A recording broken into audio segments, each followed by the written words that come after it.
Welcome back to epic Sushmita.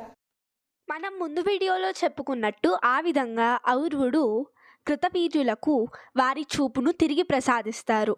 అయితే అయినా ఈయన కోపం ఎంత మాత్రం తగ్గదు.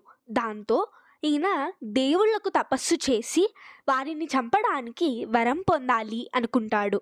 కానీ అది తప్పు అని వాళ్ళ పూర్వీకులు ఆయన చేసే తపస్సులోకి వచ్చి చెబుతారు. దాంతో ఆయన శాంతిస్తారు. అయితే ఇంకా ఆయనకు కోపం తగ్గదు. దాంతో ఈయన వధముఖ అంటే ఇది కొంచెం గుర్రం తలతో ఉంటుంది. దీన్ని నీటిలోకి వదిలేస్తాడు. దాంతో ఈయన కోపం అంతా వెళ్ళిపోతుంది. ఇదంతా విన్న పరాశరుడు శాంతించిన ఈయన కోపం కూడా తగ్గదు. ఒక యజ్ఞం నిర్వహిస్తారు.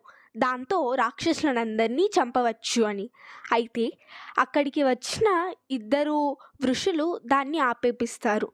వారి పేర్లు తెలిస్తే కామెంట్ చేయండి. అది నెక్స్ట్ వీడియోలో చెప్పుకుందాం. అయితే ఇదంతా విన్న తరువాత అర్జునుడు అంగరపర్ణుణ్ణి ఒక ప్రశ్న అడుగుతారు. ఈయనకి ఒక పురోహితుడు కావాలి. అయితే ఒక మంచి పురోహితుణ్ణి చెప్పమని అడుగుతారు. దాంతో అంగరపర్ణుడు అర్జునుడికి దౌమ్య అనే ఒక ఋషి గురించి చెబుతారు. ఈయన దేవల యొక్క తమ్ముడు. ఈయన ఉత్కోచక అనే అడవిలో ఉంటారు అని చెబుతారు. దాంతో అర్జునుడు ఆయన వద్దకు వెళ్తారు. దౌమ్య కూడా వీరి పురోహితుడిలా పనిచేయడానికి ఒప్పుకుంటారు. దాంతో వీరంతా ద్రౌపది స్వయంవరానికి ప్రయాణం సాగిస్తారు.